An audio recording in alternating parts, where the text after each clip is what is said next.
বিসমিল্লাহির রহমানির রহিম। আমরা এখন এই তিনটা টপিক একসাথে করব, ঠিক আছে? একটা নাম হলো তো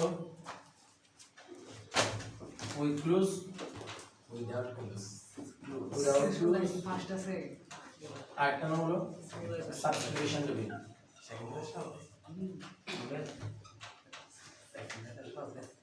কথা কি বুঝছস? কি বলছি? সাবস্টিটিউশন টপিক তার মানে 1 নাম্বার 2 নাম্বার 3 নাম্বার। কথা কি বোঝা যাচ্ছে? এই তিনটা হলো সম্পূর্ণ বেসিক গ্রামার থেকে। তবে রিমেম্বার এই জিনিসগুলোর জন্য তুই গ্রামাটিক্যালি যতটা মানে তোরে গ্রামার দিয়ে তোরা অ্যাকুরেট হইতে হবে, তোরে অর্থ দিয়ে অ্যাকুরেট হইতে হবে। অর্থাৎ তোর ভোকাবুলারি জানতে হবে, গ্রামারও জানতে হবে। আদারওয়াইজ এই তিনটা তুই কাজ করতে পারবি না। তোর কি আমার কথাটা বুঝতে পারছস? যেমন তুই চেঞ্জিং সেন্টেন্স করারে তুই গঠন দিয়ে কিন্তু সেটার কাজ করতে পারবি। তুই টাইপ কোশ্চেন করারে তুই গ্রামার দিয়ে কাজ করতে পারবি, অর্থ না জানলে চলে। ঠিক আছে? তুই নারেশন করারে তাও তুই স্ট্রাকচার দিয়ে গ্রামার দিয়ে কাজ করতে পারবি। ঠিক আছে? কিন্তু এই তিনটা যে তিনটা এখানে লেখা আছে এই তিনটা হলো পিওর গ্রামার এন্ড ভোকাবুলারি। মানে তোর যে গ্রামার সব সময় ক্লিক করবে ব্যাপারটা তা না, তোর গ্রামার পাশাপাশি ভোকাবুলারি তোর জানতে হবে, অর্থ জানতে হবে, তাহলে এটা তোর নিজে হবে। আর এটার জন্য একমাত্র এই হলো যে ভাই সাপ্লিমেন্ট ধরে পুরোপুরি করে ফেলা, অর্থ ধরে কি প্র্যাকটিস করা, মানে তিনটা একসাথে কাজ করা উচিত। তুই যখন এই দুটো সির অনেকগুলো করা উচিত। ঠিক আছে? তো যেরকম কাই এগুলো তো আমাদের যে বেসিক যে ব্যাপারটা আছে সেখান থেকে। তো প্রথমে এগুলোর জন্য আমাদেরকে জানতে হবে সেটা হলো পার্টস অফ স্পিচ। কি বলছি? Parts of speech. তো পার্টস অফ স্পিচ আমরা জানি বাংলায় বলে সেটা বলে কি পদ। বাংলা বলে কি বলে? পদ। আমরা বাংলায় বলি কি বাক্যের অন্তর্গত প্রত্যেকটি শব্দকে এক একটা পদ বলে। কি বলি? বাক্যের অন্তর্গত প্রত্যেকটা শব্দকে এক একটা পদ বলে। তো বাক্যের অন্তর্গত প্রত্যেকটা শব্দ যদি এক একটা পদ হয় তাহলে আমাদের সেন্টেন্সেরও প্রত্যেকটা ওয়ার্ড এক একটা কি হবে? পার্টস অফ স্পিচ হবে না? প্রত্যেকটা কি হবে? এক একটা পার্টস অফ স্পিচ। তো আমরা জানি পার্টস অফ স্পিচ কত প্রকার? 8 প্রকার। Noun, pronoun, verb, adverb, adjective. পাঁচটা গেল। Preposition, conjunction, interjection. তো এটা একদম সিম্পলি বললে আমরা জানি যে কোন কিছুর নামকে নাউন বলে। আমরা জানি কি কোন কিছুর নামকে নাউন বলে। আর নাউনের পরিবর্তে যা ব্যবহার করে সেটা প্রোনাউন। এটা আমরা জানি। আর নাউন আর প্রোনাউনের ঠিক আছে এদের দোষ গুণ অবস্থা যেটা দ্বারা বোঝানো সেটা হলো অ্যাডজেক্টিভ। আর নাউন যে বলতেছি বা প্রোনাউন যেটা বলতেছি ওরা যে কাজ করে ঠিক আছে বাক্যে যেটা কাজ বোঝাবে ওইটা হলো কি ভার্ব। আর ভার্বের দোষ গুণ অবস্থা বললে অ্যাডভার্ব। ঠিক আছে? আর নাউন প্রোনাউনের পূর্বে যার অবস্থান থাকে সেটা নাম হলো প্রিপোজিশন। কথা কি বোঝা গেছে? আর আমাদের বিভিন্ন শব্দের মাঝখানে যে সকল মানে জাংশন যে ওয়ার্ডগুলো থাকে সেটা কি এরকম, যেমন আমার একটা শব্দ হলো যে যাবো এবং খাবো। ঠিক আছে? তাইলে যাবো এবং খাবো দুইটার কাজ, যাবো খাবো কাজকে কি করতেছে? সংযুক্ত করতেছে। যাবো কিন্তু খাবো না, তাইলে যাবো এবং খাবোর ভিতরে একটা সম্পর্ক করতেছে। যাবো অথবা খাবো তাইলে আবার সম্পর্ক করতেছে। এই ব্যাপারগুলো হলো কি conjunction, and, but, or, yet এরকম টাইপের যেগুলো আসে। তারপর নাম কি ইন্টারজেকশন। ইন্টারজেকশন কোনটা? আমরা জানি বাক্যের শেষে যদি এই চিহ্নটা থাকে এটার নাম হলো কি এক্সক্লেমেটরি সেন্টেন্স। আর এটার নাম হলো কি এটার নাম কি এক্সক্লেমেশন সাইন বা এক্সক্লেমেটরি সাইন। কথা কি বোঝা গেছে? আর এটা যদি কোনো শব্দের পরে বসে, কি বলছি? শব্দের পরে, বাক্যের পরে না, শব্দের পরে বসছে সেটা কি এরকম বললাম পাখিটা কত সুন্দর, how beautiful the bird is. তাহলে how beautiful the bird is বলে তুমি কি দিলা? এই এক্সক্লেমেটরি সাইনটা দিলা। তাহলে এটা কি? এটা এক্সক্লেমেটরি সেন্টেন্স। কিন্তু এটা পুরো একটা সেন্টেন্সের পিছনে এটা বসছে। কিন্তু আমি বলতেছি শব্দের কথা সেটা কি এরকম hurray we have won the match. তাহলে we have won the match এটা একটা অ্যাসার্টিভ সেন্টেন্স। আমরা ম্যাচ জিতছি কিন্তু আগে বলছি হুররে। ঠিক আছে? দুই না উ আ এবং এই সব টাইপের যে শব্দগুলো আছে ঠিক আছে তুই করে ঠিক আছে তুই আসরে তুই উল্লাস করে ঠিক আছে। তারপরে তোর ও তারপর হলো গিয়া যে এ মানে ও মানে মানে যেগুলো কি আমাদের হাসির জন্য বা আমাদের দুঃখের জন্য। ঠিক আছে? এক কথায় শেষ, তুই আশ্চর্য হইছস, তুই খুশিতে আশ্চর্য হইছস, তুই দুঃখে আশ্চর্য হইছস, তুই বেদনা আশ্চর্য হইছস, তুই আবেগে আশ্চর্য হইছস, তুই যেমনি আশ্চর্য হইবি এমনি লগল যে শব্দের পিছনে যদি মানে গ্রামাটিক্যাল না জাস্ট আমাদের গিয়া বহু যে শব্দগুলো করতে পারে ওই শব্দগুলোর পরে যে যদি বসে ডাইরেক্ট তাহলে এগুলোকে বলে গিয়া ইন্টারজেকশন। এগুলো কি বলে? ইন্টারজেকশন। এটা কি বোঝা গেছে? তাহলে আয় আমরা এখানে এখানে কি আছে এখানে একটা আছে যে আমরা যে এখন কথা বলবো এখানে একটা তো যে বাক্য আছে যেমন আমরা বলি যে দা কি বলে যে ওই যে দা কুইক ব্রাউন ফক্স ঠিক আছে এই jumps over the lazy rock এরকম একটা আছে যে এগুলোকে বলে তোর প্যানাগ্রাম মানে এই বাংলা এই যে অ্যালফাবেটের A to Z সবগুলো শব্দ পাওয়া যায় ঠিক আছে কি বলতেছি সেটা কি এরকম দা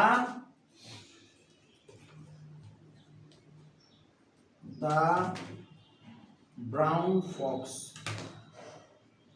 ঠিক আছে বাদামি বর্ণের দা ব্রাউন ফক্স জাম্পড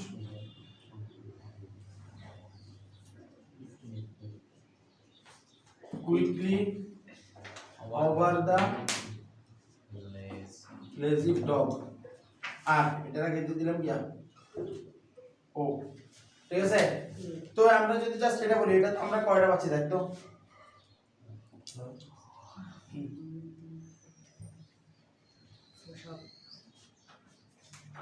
আমি এটা না বলে আমি বাক্যটা আর একটু মডিফাই করতেছি আমি নিচ থেকে ঠিক আছে যেমন কুইকলি এন্ড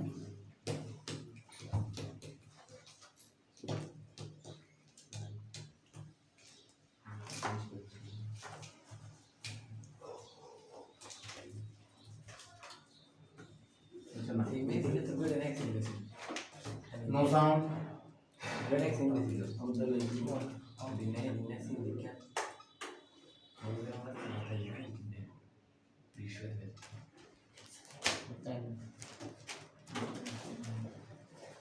দেখ আমি এখানে কি করছি বললাম যে ও তাহলে দেখ শব্দের পরপরে কি আসছে আশ্চর্যবোধক চিহ্ন আসছে নাম কি তাহলে ইন্টারজেকশন কথা কি ক্লিয়ার দা ব্রাউন ফক্স ফক্স মানে শিয়াল একটা নাম তাহলে এটা একটা নাউন কেমন শিয়াল বাদামি শিয়াল ব্রাউন তাহলে এটা হলো গিয়া অ্যাডজেক্টিভ এটা কি অ্যাডজেক্টিভ কারণ ব্রাউন নিজেও নাউন কিন্তু দুইটা নাউন পাশাপাশি বসলে প্রথম নাউনকে বলে অ্যাডজেক্টিভ কথা কি বোঝা গেছে আর আমাদের এই যে আমরা জানি কি আর্টিকেল পার্টস অফ স্পিচের ক্যাটাগরিতে পড়ে না আর্টিকেল আলাদা একটা সত্তা কি বলছি আর্টিকেল পার্টস অফ স্পিচের ক্যাটাগরিতে পড়ে না সেটা আলাদা একটা সত্তা সেটা কি আলাদা একটা সত্তা তবে আর্টিকেল নামটা কিন্তু আবার নাউন কথা কি বোঝা গেছে অনেক সময় পরীক্ষায় আসে আর্টিকেল এটা কোন পার্টস অফ স্পিচ এটা দ্বারা মূলত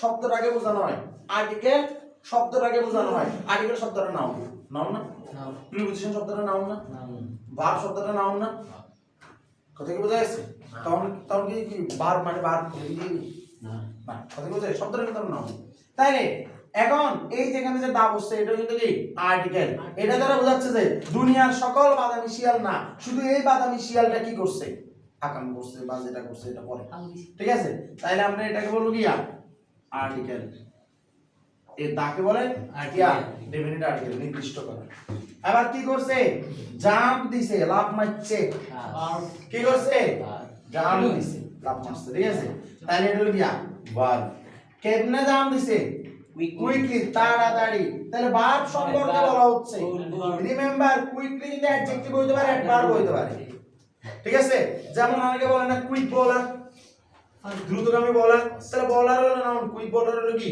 ওই বোলারকে মডিফাই করছে অ্যাডজেক্টিভ কিন্তু এখানে কুইকলি দ্বারা ভার্বকে কি করছে মডিফাই করছে এটা হলো কি অ্যাডভার্ব এখন ওভার মানে কি উপরে ঠিক আছে ওভার দ্য লেজি ডগ এই যে ডগ নাউন কেমন ডগ অলস ডগ তাহলে অ্যাডজেক্টিভ ঠিক আছে এটা হলো কি আর্টিকেল এই পুরাটা এটাকে বলবো আমরা নাউন ফ্রেজ ঠিক আছে এই পুরাটা একটা গিয়া অলস কুত্তা ঠিক আছে এটা নাউন ফ্রেজ এর উপরে কি মারছে লাভ মারছে এর উপর দিয়েছে তাহলে ওভার দ্বারা এর উপর দিয়ে বোঝাচ্ছে ঠিক আছে কিন্তু অন লেখা যাবে না উপর কি অনও বোঝায় ওভারও বোঝায় অন বলতে বোঝাবে যে শুয়ে তো মানে এটা দ্বারা বোঝাচ্ছে যে এটা মাথার উপর দিয়ে চলে গেছে একটা গ্যাপ ছিল যদি এমন হতো যেমন ধরে এটা কি আমার হাতের উপরে আছে এখানে আমি অন ব্যবহার করব কিন্তু এখানে হলে ওভার কথা কি বোঝা গেছে তাইলে এটা হলো কি এটা হলো প্রিপজিশন কোথায় বসে সব সময় নাউন এবং প্রোনাউনের পূর্বে বসে এই যে ডগ এর পূর্বে বসছে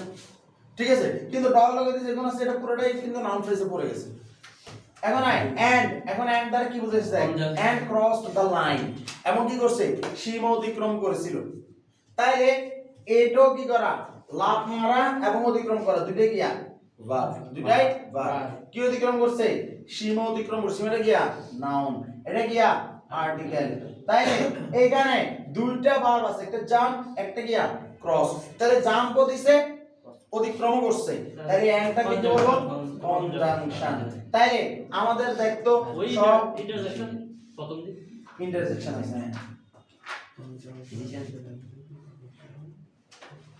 তাহলে আমাদের এখানে বাকি রইল শুধু প্রোনাউনটা কি বাকি রইল প্রোনাউনটা আসে নাই তো প্রোনাউনটা তো আমরা সাধারণত জানি আমি যে ব্যাপারটা এইভাবে যদি বলি and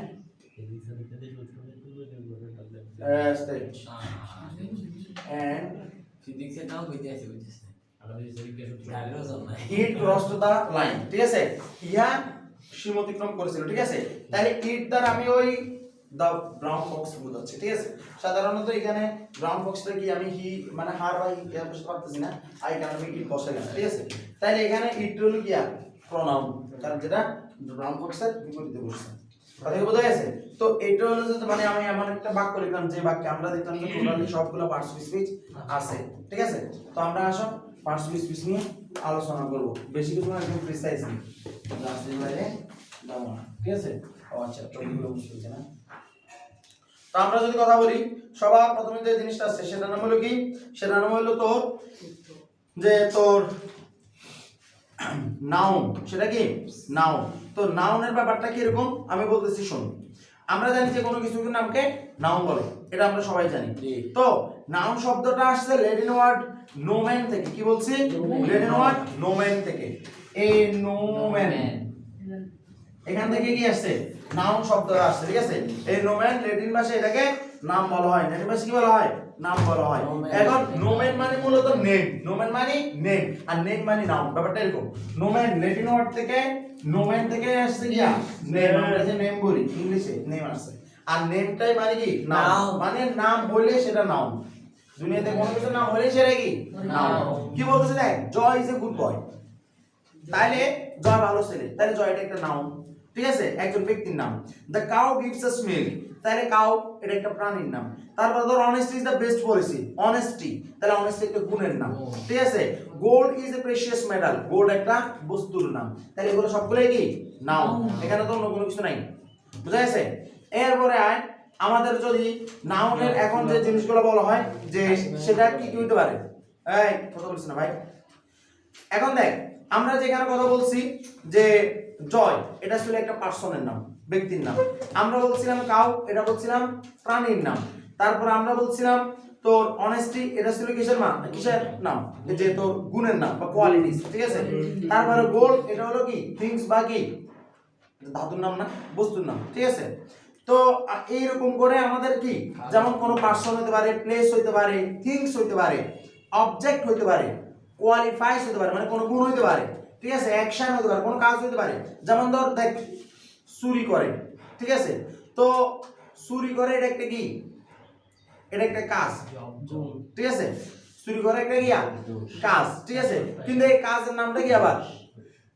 নাউন না এটা একটা কি নাউন ঠিক আছে এখন দেখ এরপরে যেমন ধর যে বিভিন্ন ধর পরিমাপগত যে বিষয়গুলো হতে পারে যেমন আমরা যে বলি না যে তোর কেজি বলি না মিটার বলি ঠিক আছে পরিমাপ করে এগুলো কি নাউন ঠিক আছে তো এরপর আসে যে প্রোনাউনের যে ব্যাপারটা প্রোনাউনের ব্যাপারটা কেমনে আসে আমরা জানি যে নাউনের পরিবর্তে যেটা বসে আমি বললাম যে ইস্টেক ঠিক আছে ইজ অ্যান এসএসসি ক্যান্ডিডেট ইস্টেক হলো একজন এসএসসি পরীক্ষার্থী ঠিক আছে হি স্টাডিজ কিয়া হি স্টাডিজ রেগুলারলি সে প্রতিদিন পড়াশোনা করে ঠিক আছে তাই হি দ্বারা আমি কাকে বোঝাচ্ছি ইস্টেককে বোঝাচ্ছি এখন হি এই ব্যাপারগুলো তোরা এমনি জানোস এটা নিয়ে আসলে টাইম ওয়েস্ট করার কোনো দরকার নাই ঠিক আছে তো আমাদের আচ্ছা আমাদের এখানে যে জিনিসটা মাথায় রাখতে হবে প্রোনাউন বেসিক্যালি 8 প্রকার প্রোনাউন বেসিক্যালি কয় প্রকার 8 প্রকার ওই 8 প্রকারকে আমাকে মাথায় রাখতে হবে সেটা কি এরকম দেখ পার্সোনাল প্রোনাউন যেটা আমরা সবাই জানি যেটা আমরা সবাই করি সব সময় কি বলছি পার্সোনাল প্রোনাউন কোনগুলা যেমন ধর তোর পার্সোনাল প্রোনাউন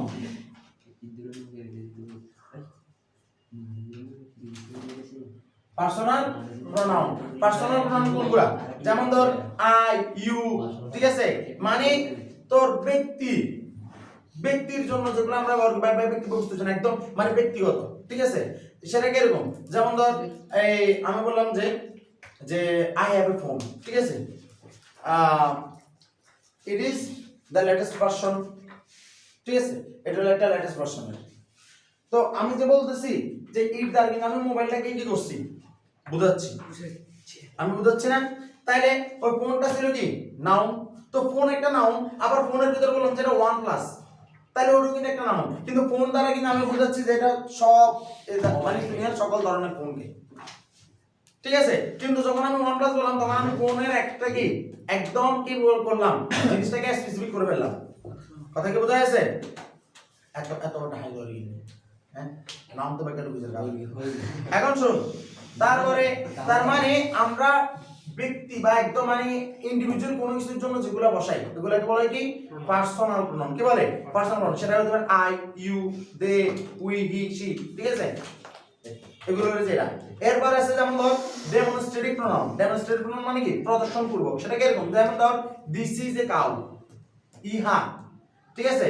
তারপরে যেমন ধর দিস এটা কি সিঙ্গুলারের জন্য, টি এইচ আই এস, এটা হলো সিঙ্গুলারের জন্য। পার্সোনাল কি ডেমনস্ট্রেটিভ প্রোনাউন। ডেমনস্ট্রেটিভ যেমন ধর দিস, এটা হলো কিসের জন্য? সিঙ্গুলার। কিন্তু এই this T H E S এটা হলো প্লুরালের জন্য, ঠিক আছে। দিস পেন্স, এই কলমগুলো, ঠিক আছে। তারপরে হলো কি দ্যাট, তারপরে কি দোজ। দ্যাট দ্বারা সিঙ্গুলার বোঝায় কিন্তু এটা দূরেরটা বোঝায়, ঠিক আছে। দ্যাট ওয়াজ এ পেন, ওইটা কলম ছিল। দোজ আর দ্য পেন্স, ওগুলো কলম ছিল। কথা কি বোঝা গেছে? এরপরে যেমন ধর চাচ, কি বলছি? চাচ। এই চাচ এটাকেও কি বলা হয়? যে তোর বলে ডেমনস্ট্রেটিভ প্রোনাউন বলা হয়। এরপর আসছে ইন্টারোগেটিভ প্রোনাউন। আমরা যে বলি না হু, হোয়াট, হাউ, এগুলো হলো কি ইন্টারোগেটিভ প্রোনাউন। সাধারণত হু, হোয়াট, হুইচ। কি বলছি? হু, হোয়াট, হুইচ। এখন এখানে একটা কথা আছে, তুই দেখ, হু, হোয়াট, হুইচ এগুলোকে বলে ইন্টারোগেটিভ প্রোনাউন। কি বলছি? হু, হোয়াট, হুইচ, এটাকে কি বলা হয়? Interrogative pronoun. কিন্তু আমরা যদি এই যে জিনিসগুলোকে ইন্টারোগেটিভ প্রোনাউন বলা হয়, আবার এই জিনিসটাকে রিলেটিভ প্রোনাউন বলা হয়। কি বলছি? এটাকে ইন্টারোগেটিভ প্রোনাউন বলা হয়, আবার এগুলোকে আবার রিলেটিভ প্রোনাউন বলা হয়। কি বলা হয়? Relative pronoun. এরপর আছে যেমন ধর ইনডিফিনিট প্রোনাউন। ইনডিফিনিট প্রোনাউন মানে কি? ইনডিফিনিট মানে কি? যেটা তোর সংজ্ঞায়িত না, যেটা সংজ্ঞায়িত না। সেটা কি এরকম? যেমন আমরা বললাম যে ধর ওয়ান স্টুডেন্ট কেম হিয়ার, একটা ছাত্র এখানে এসেছিল। তো ওয়ান স্টুডেন্ট দ্বারা আমরা একটা ব্যক্তিকে বুঝাচ্ছি, কিন্তু ব্যক্তিটা আমি চিনি না। কথা কি বোঝা গেছে? তাইলে এটা কিন্তু কি, এটা কিন্তু নাম না। তাহলে ওয়ান দ্বারা কিন্তু প্রোনাউন বোঝানো হচ্ছে। ওয়ান দ্বারা কি বোঝানো হচ্ছে? প্রোনাউন, তবে ইনডিফিনিট মানে অর্থাৎ এটা নির্দিষ্ট করা নাই, ঠিক আছে। তারপর যেমন ধর এনিবডি কাম হিয়ার, যে কেউ কি আসতে পারে, আসে, যে কেউ এখানে আসে। তারপরে সাম, মেনি, অর্থাৎ তুই যখন ইয়া করে বলবি যে মানে সাবজেক্টটা তো সাধারণত নাউন প্রোনাউন এগুলো বসে, ঠিক না? তো যখন জিনিসটা কি না নির্দিষ্ট করা নাই, তখন ব্যাপারগুলোকে আমরা কি বলবো? ইনডিফিনিট। অর্থাৎ এনিবডি, ওই যে আনিস বলছিলাম না, আনিস মনে আছে? হ্যাঁ, এই যে আনিসের ব্যাপারটা হলো কি সম্পূর্ণ আমাদের ইনডিফিনিট বলা যায়। এভরিবডি, ওকে। এরপরে যেমন ধর ডিস্ট্রিবিউটিভ প্রোনাউন একটা আছে। কি বলছি? Distributive pronoun. ডিস্ট্রিবিউটিভ প্রোনাউন মানে কি? যেমন ধর ইচ, প্রত্যেকে, ঠিক আছে। নাইদার, কেউ না, আইদার, দুজনেই, ঠিক আছে।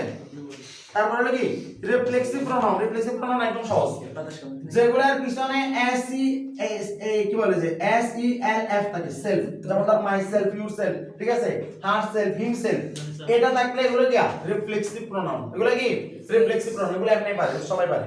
তারপরে কি রেসিপ্রোকাল প্রোনাউন। রেসিপ্রোকাল প্রোনাউন মানে কি ইচ এর সাথে একবার বসবে, ইচ আদার, ওয়ান অ্যানাদার। কথা কি বোঝা গেছে? যদি একসাথে থাকে, দুইটা শব্দ একসাথে বসছে, যেটা আর কোনো প্রোনাউনে বসে না, এটার নাম হলো কি রেসিপ্রোকাল প্রোনাউন। এটার নাম কি রেসিপ্রোকাল প্রোনাউন, ঠিক আছে? বোঝা গেছে? জি, ওকে। আজকে নাউন আর প্রোনাউন পর্যন্ত ইনশাআল্লাহ।